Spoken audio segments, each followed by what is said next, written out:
सभी बच्चे को गुड मॉर्निंग। और इस चैप्टर में अभी हम लोग पढ़ रहे हैं बाबू कंपनी, और कंपनी का पढ़ रहे हैं हम लोग first chapter accounting for share capital. और आप लोगों का बहुत क्वेरी था कि सर थोड़ा जर्नल एंट्रीज के लिए कंपनी का जो जर्नल एंट्री बनता है उसके लिए थोड़ा वीडियोज़ बना दीजिए। तो कोई बात नहीं, अपने सब वीडियोज़ जर्नल एंट्री के लिए बनाते हैं, और ये वीडियोज़ छोटा सा वीडियो होगा, और इसमें मैं कोशिश करूंगा कि आप लोगों को जो कंपनी का जो जर्नल एंट्री होता है उसके बारे में बता दें, ठीक है। और ऑलरेडी मैंने कंपनी से रिलेटेड जितने भी वीडियोस थे थियोरी से संबंधित वो सभी वीडियोस मैंने डाल दिया है। जिसको भी जो वीडियोस देखना है वो आप लोग जाके देख सकते हैं, ठीक है। चलिए तो हम लोग स्टार्ट करते हैं कंपनीज का जर्नल, ठीक है।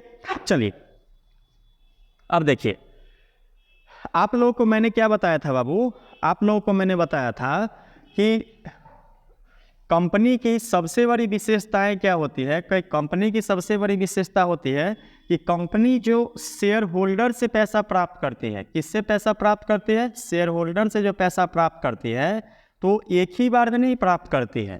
कंपनी शेयर होल्डर से पैसा अलग अलग किस्तों में प्राप्त करती है। कैसे प्राप्त करती है? अलग अलग किस्तों में। कैसे? कंपनी की जो आवश्यकता होती है उसके अनुसार कंपनी अपने शेयर होल्डर से पैसा मांगती है। तो अब आप लोग बोलिएगा सर कंपनी के किस्त का क्या नाम है, तो कंपनी के किस्त का भी कुछ नाम है। और कंपनी जो अपना पहला किस्त लेती है उस किस्त का नाम है एप्लीकेशन। क्या नाम है बाबू? एप्लीकेशन। क्या नाम है? एप्लीकेशन, जिसको हम लोग बोलते हैं आवेदन। एप्लीकेशन। कंपनी के दूसरे किस्त का नाम है अलॉटमेंट। क्या नाम है? अलॉटमेंट। कंपनी के तीसरे, अब कंपनी पहले एप्लीकेशन लेती है उसके बाद अलॉटमेंट। अब कंपनी कॉल्स मांगती है। क्या मांगते हैं? कॉल्स। कॉल्स में आता है चेक बाबू, कॉल्स में आता है फर्स्ट कॉल, सेकेंड कॉल और फाइनल कॉल। Final call. लेकिन कंपनी जनरली करती क्या है कि सेकेंड कॉल के साथ ही अपना फाइनल कॉल मांग लेती है। तो आप लोग इस बात को ध्यान रखिएगा कि कंपनी यदि सेकेंड कॉल के साथ ही फाइनल कॉल मांग ले तो यहाँ पे सेकेंड एंड फाइनल कॉल हो जाएगा। क्या हो जाएगा? Second and final call. क्या हो जाएगा बाबू? Second and final call. याद रहेगा, यदि कंपनी फर्स्ट कॉल के साथ ही फाइनल कॉल मांग ले तो यहाँ पे हो जाएगा फर्स्ट एंड फाइनल कॉल। तो याद रखिएगा आप। अब मान के चलिए कि कंपनी ने 1000 शेयर इशू किए। कितने शेयर इशू किए? 1000 शेयर। और एक शेयर का दाम कितना है बाबू? एक शेयर यदि कंपनी मार्केट में इशू करती है तो कंपनी के एक शेयर का मूल्य है 100 रुपया। कितना मूल्य है? 100 रुपया। कितना मूल्य है बाबू? 100 रुपया। कितना मूल्य है? 100 रुपया।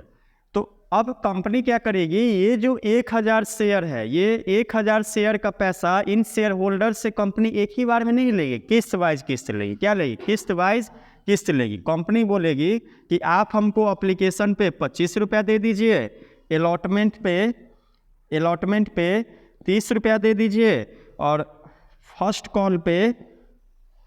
कॉल पे आप 25 रुपया दे दीजिए, ठीक है।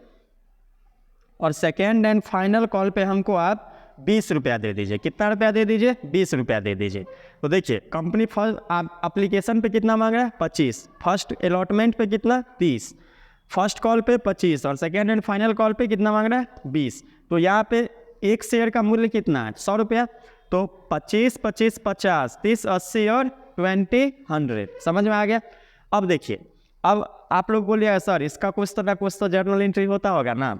अब आप लोग मुझे बताइए कि कंपनी, आप लोगों को मैंने पढ़ाया था जब शेयर कैपिटल, मैंने अंश पूंजी के बारे में आप लोगों को पढ़ाया होगा, तो उस समय मैंने बोला कि कंपनी प्रोस्पेक्टस जारी करती है, और प्रोस्पेक्टस जारी करने के साथ ही लोगों को बोल देती है कि यदि आप मेरे इस कंपनी में पूंजी लगाने के लिए इच्छुक हैं तो आप क्या करिए, आप पहले हमको पैसा भेजिए, तब ना हम समझेंगे कि आप इच्छुक हैं। नहीं तो हम कैसे समझेंगे, कंपनी कैसे समझेगी? तो सबसे पहले कंपनी के पास पैसा आता है। क्या आता है? एप्लीकेशन के रूप में सबसे पहले कंपनी के पास पैसा आता है, ठीक है। तो चलिए, इससे मैं पहले 2-3 और बातें बता दूं आपको। ये जो एप्लीकेशन होता है, अलॉटमेंट होता है, फर्स्ट कॉल होता है, सेकेंड कॉल होता है, ये सभी जितने भी होते हैं, और शेयर कैपिटल होता है, ये सभी जितने भी हैं बाबू, ये सभी कौन सा अकाउंट है? Representative personal account. कौन सा अकाउंट है? Representative personal account. क्यों रिप्रेजेंटेटिव पर्सनल अकाउंट? क्यों? क्योंकि कंपनी में शेयर लगाता कौन है? शेयर होल्डर, और शेयर होल्डर के बदला में ये सब लिखा जाता है ना, इसीलिए कौन सा अकाउंट है? Representative personal account. चलिए समझ गए इस बात को। अब आगे हम लोग समझते हैं। तो कंपनी के पास सबसे पहले पैसा आती है, ठीक है, तो आती है, तो आप लोग मुझे बताइए कि चलिए एक बात और, इसका मैं परफॉर्मा नहीं बना रहा हूँ, आप लोग इसका परफॉर्मा बना लीजिएगा, मैं ऐसे ही जर्नल एंट्री बता देता हूँ, ठीक है। तो सबसे पहले आप लोग मुझे बताइए, एप्लीकेशन का पैसा यदि कंपनी के पास आता होगा तो हम लोग एंट्री क्या करते हैं? आप लोग याद कीजिए, क्या एंट्री करते थे? तो आता है पैसा तो क्या देते हैं? Bank account DR to share application account, bank account DR to share application account. Application पे मांग कितना रहा है कंपनी बाबू? कितना मांग रहा है? 25। कितना मांग रहा है एप्लीकेशन पे? 25। और शेयर इशू कितना किया है? 1000। तो 1000 को 25 से मल्टीप्लाई करेंगे तो कितना हो जाएगा? 25,000। कितना हो जाएगा? 25,000। तो कंपनी के बैंक अकाउंट में कितना रुपया आएगा? 25,000। कितना आएगा? 25,000। समझ में आ रहा है? अब देखिए, अब कंपनी करती क्या है कि ये जो पैसा है, इस पैसे को कंपनी ट्रांसफ़र करती है शेयर कैपिटल में। किसमें करती है? शेयर कैपिटल में। आप लोग को याद होगा, मैंने बताया होगा कि जो शेयर होल्डर होते हैं, शेयर होल्डर का संख्या कंपनी में बहुत ज़्यादा होती है, तो कंपनी के लिए ये कठिन होता है कि प्रत्येक शेयर होल्डर का सेपरेट अकाउंट खोले। उसके लिए कंपनी क्या करती है कि सभी शेयर होल्डर्स के खाते को एक जगह कलेक्ट करके, समायोजित करके एक विशिष्ट प्रकार का खाता खोलती है कंपनी, जिसे हम लोग बोलते हैं शेयर कैपिटल अकाउंट। क्या बोलते हैं? Share capital account. क्या बोलते हैं बाबू? Share capital account. अब आप लोग मुझे बताइए कि उसके बाद कंपनी अपना पैसा कहाँ पे ट्रांसफ़र करती है? शेयर कैपिटल अकाउंट में। तो शेयर कैपिटल अकाउंट में जब कंपनी अपना पैसा ट्रांसफ़र करती है तो उसके लिए देखिए जर्नल एंट्री क्या होता है। तो सबसे पहले शेयर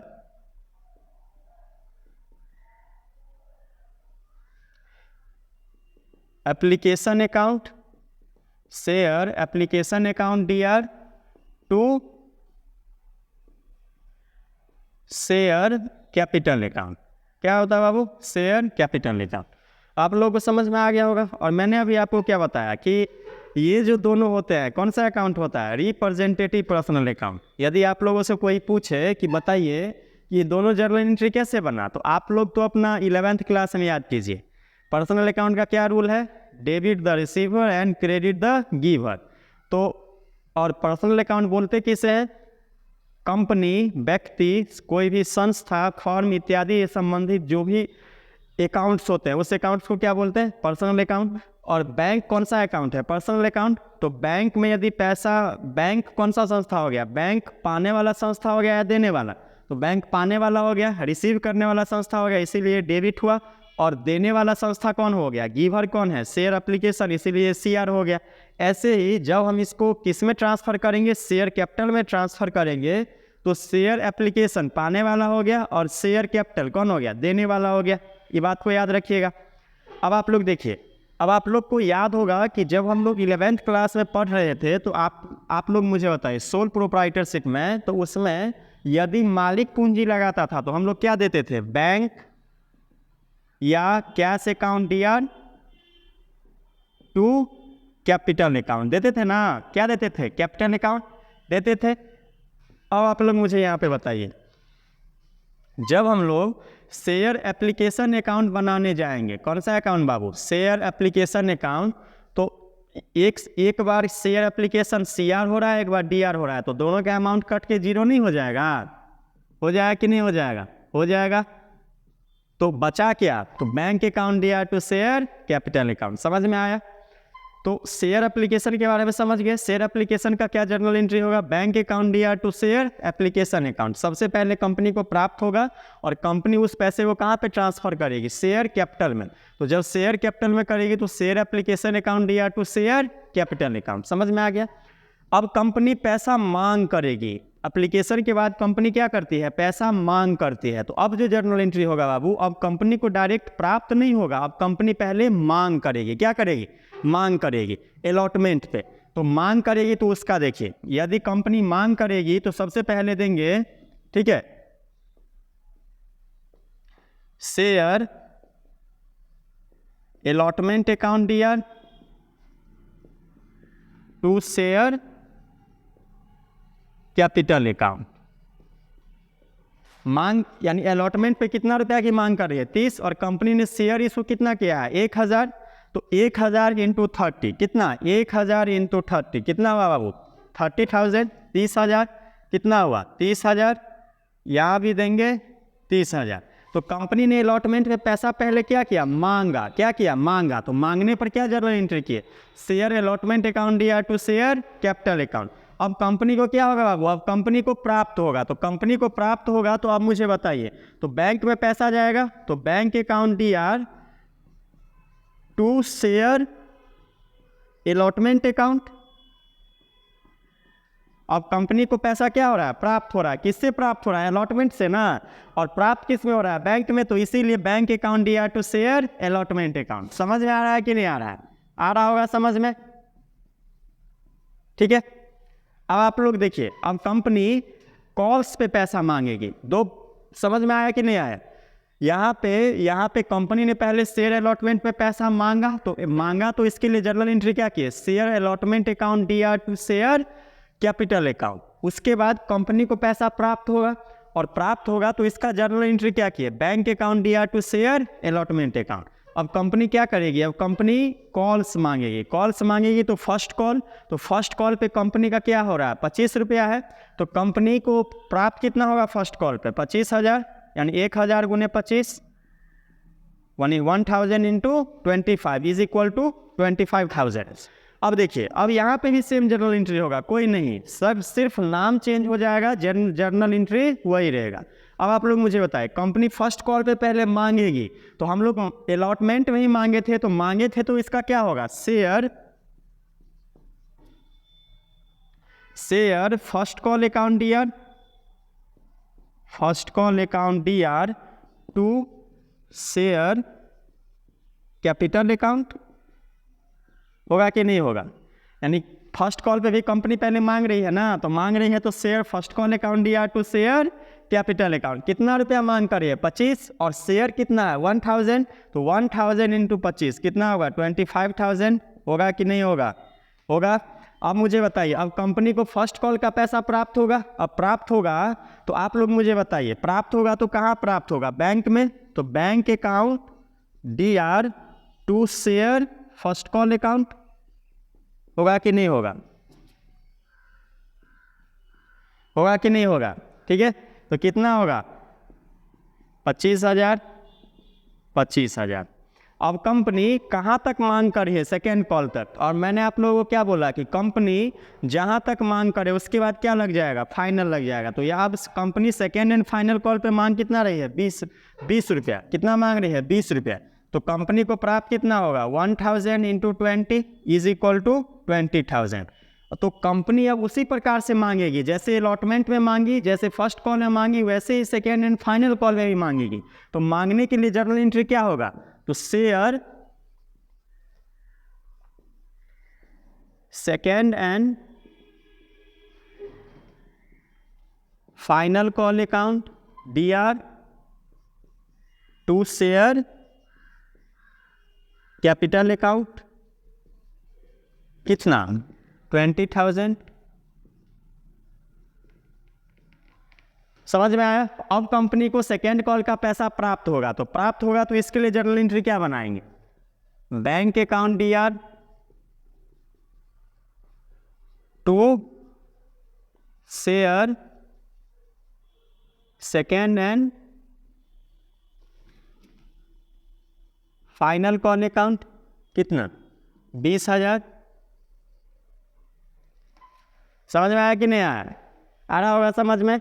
कुछ नहीं था जर्नल एंट्री में, बात वही है, ठीक है। बात आप लोग जो 11th हम बता रहे थे, लेकिन वो सोल प्रोप्राइटर का था और ये कंपनी का जर्नल एंट्री है, बात वही है। सबसे पहले आवेदन का पैसा कंपनी को क्या हो रहा है, प्राप्त हो रहा है, इसीलिए सबसे पहले bank account DR to share application account. फिर इस पैसे को हम लोग कहाँ पे ट्रांसफर करेंगे, शेयर कैपिटल में। तो क्या होगा journal entry, share application account DR to share capital account, ठीक है। अब कंपनी अलॉटमेंट का पैसा पहले मांगेगी तो share allotment account D R to share capital account. अब कंपनी को फिर क्या होगा, प्राप्त होगा, तो bank account D R to share allotment account. फिर फर्स्ट कॉल पे भी ऐसे ही, सेकेंड एंड फाइनल कॉल पे भी ऐसे ही। मुझे लग रहा होगा कि आप लोगों को समझ में आ गया होगा, ठीक है। अब 2-3 चीज़ें और याद रखिएगा, 2-3 चीज़ें और याद रखिएगा जो आप लोगों को जर्नल एंट्री में काम आएगा, ठीक है। अब आप लोग मुझे बताइए कि कंपनी यदि अपना शेयर इशू करती है तो शेयर को इशू करने में कंपनी को कुछ खर्चा होता होगा कि नहीं होता होगा, और होता होगा तो कंपनी इसके लिए जर्नल एंट्री करती होगी। तो आप लोग याद रखिए कि जब कंपनी अपना शेयर इशू करती है तो उस पर जो एक्सपेंसेज होता है उसके लिए क्या जर्नल एंट्री होगा। तो आप लोग मुझे बताइए क्या होगा, expenses on issues of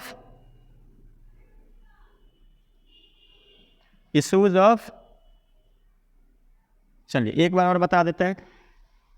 company अपना क्या करती है, कंपनी अपना शेयर इशू करती है तो उस पर कंपनी को कुछ खर्चा होता होगा ना, खर्चा होता होगा कि नहीं होता होगा। तो इसके लिए कंपनी जर्नल एंट्री क्या बनाएगी, तो इसके लिए जर्नल एंट्री बनाएंगी expenses on issues of shares account D R to. खर्च हो रहा है तो किस में से जाएगा, बैंक में से जाएगा, तो बैंक में से जाएगा तो टू बैंक अकाउंट, है कि नहीं है, ठीक है। तो यदि कंपनी शेयर इशू करते हैं उस पर कुछ खर्चा होता है तो उसके लिए जर्नल एंट्री क्या होगा, expenses on issues of shares account D R to bank account. समझ में आ रहा है। दूसरा देखिए, दूसरा कभी कभी क्या होता है कि कभी कभी कंपनी क्या करती है, अपने प्रमोटर को ही पैसा देती है, यानी पैसा नहीं देती है, प्रमोटर को ही क्या देती है, अपना शेयर देती है। तो प्रमोटर कौन होते हैं बाबू, आप लोग को मैंने 11th में पढ़ाया होगा कि जो कंपनी को फॉर्मेशन यानी फॉर्म्स करता है, निर्माण करता है, जिसके मन में सबसे पहले आइडियाज आता है, वही व्यक्ति कंपनी का क्या होता है, प्रमोटर्स होता है। आप लोग को मैंने पढ़ाया होगा 11th क्लास में। अब आप लोग मुझे बताइए कि प्रमोटर्स को यदि पैसा देगा तो इसके लिए देखिए जर्नल एंट्री, शेयर्स देगा तो इसके लिए जर्नल एंट्री क्या होता है, तो इसके लिए जर्नल एंट्री होता है इनकॉर्पोरेशन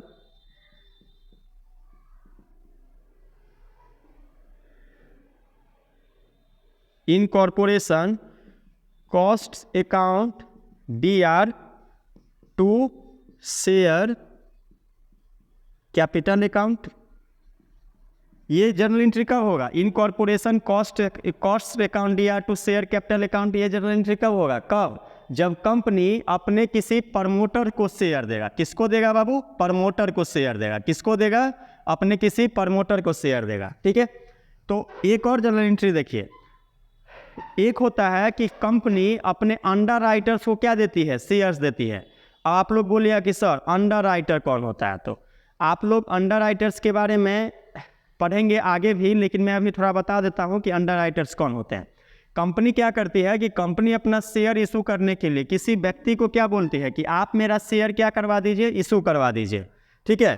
तो जो व्यक्ति कंपनी का शेयर इशू करवाने में मदद करता है वही व्यक्ति क्या कहलाता है, अंडर राइटर्स। क्या कहलाता है, अंडर राइटर्स। इसको बोलते हैं हम लोग अभिगोपक। और ये व्यक्ति बोलता है कि हम जो आपके लिए काम करेंगे तो कुछ कमीशन दीजिएगा ना, दीजिएगा कि नहीं दीजिएगा। बिना कमीशन का ही व्यक्ति क्यों काम करेगा कंपनी के लिए, तो ऐसे व्यक्ति को ही हम लोग क्या बोलते हैं, अंडर राइटर्स बोलते हैं। तो ये व्यक्ति कमीशन कैश में लेकर कंपनी का क्या करते हैं, कंपनी का ही क्या करते हैं, शेयर्स ले लेते हैं, ठीक है। तो जब कोई भी कंपनी अपने अंडर राइटर्स को शेयर्स देता है तो उसके लिए जर्नल एंट्री देखिए क्या होता है। तो अंडर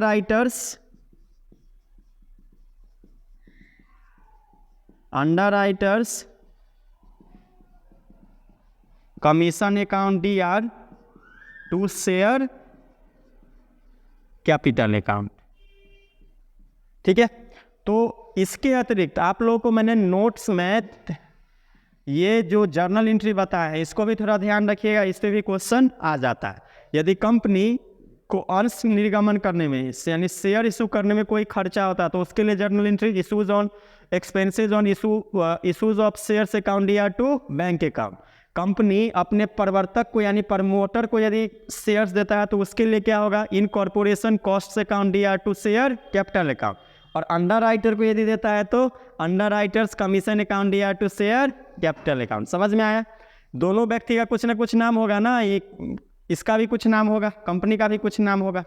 तो आगे एक और है वेंडर सब वाला, ठीक है। तो वेंडर सब वाला अभी हम लोग नहीं कर रहे हैं, आप लोग बस इतना ध्यान रखिए, ठीक है। तो ध्यान रहेगा। और मैंने आपको इसके साथ क्वेश्चन ही बता दिया है। क्वेश्चन ये आप लोगों का हो जाएगा कि कोई मान के चलिए कंपनी है, इस कंपनी का नाम है एक्स लिमिटेड। कंपनी ने अपना 1000 शेयर इशू किया और एक शेयर का दाम है ₹100, जिसमें कंपनी ने एप्लीकेशन पे 25 रुपये मांगा था, अलॉटमेंट पे 30 और कॉल्स पे, फर्स्ट कॉल्स पे 25 और सेकेंड एंड फाइनल कॉल पे 20। तो आपको बोलेगा क्वेश्चन में कि कंपनी के आवश्यक जर्नल लेखे कीजिए। क्या कीजिए? कंपनी के आवश्यक जर्नल लेखे कीजिए। तो यही मैंने किया और आप लोग को जर्नल ही समझ में आ गया होगा, ठीक है। चलिए आप लोगों को मैं एक क्वेश्चन देता हूँ, उस क्वेश्चन को सॉल्व करके आप लोग कमेंट करिएगा बना या नहीं बना। मान के चलिए कि ये कोई कंपनी है और इस कंपनी ने 1 लाख शेयर इशू किया। कितना शेयर इशू किया? 1 लाख शेयर, और एक शेयर का मूल्य है 10 रुपया। कितना रुपया? 10 रुपया। कंपनी बोल रही है कि हमको एप्लीकेशन पे 2 रुपया चाहिए, अलॉटमेंट पे 3 चाहिए, फर्स्ट कॉल पे 3 चाहिए और सेकेंड एंड फाइनल कॉल पे हमको चाहिए 2 रुपया। सेकेंड एंड फाइनल कॉल पे चाहिए 2 रुपया। तो मैं आप लोगों को बोल रहा हूँ कि इस एक्स लिमिटेड के बुक में आप बेशक जर्नल लेखे कीजिए। तो आप लोग घर पे बनाइएगा और मुझे विश्वास है कि आप लोग जो पढ़े हैं अभी उससे आप लोगों का जर्नल एंट्री बन जाएगा। चलिए सभी बच्चों को थैंक यू। और मेरे चैनल का नाम है, यदि आप लोग मेरा चैनल खोजिएगा, अभी नया है तो चैनल खोजिएगा @कॉमर्स जोन 1997। और कहीं पे भी कुछ दिक्कत हो, कोई क्वेरी हो, कोई क्वेश्चन पूछना है तो आप लोग कमेंट सेक्शन में क्वेश्चन पूछ सकते हैं। और किसी प्रकार की इम्प्रूवमेंट की ज़रूरी है तो ज़रूर बोलिए, मैं आपके उस फीडबैक को ज़रूर लूँगा और कोशिश करूँगा कि आगे से उसमें थोड़ा इम्प्रूवमेंट हो जाए, ठीक है। चलिए सभी बच्चे को थैंक्स।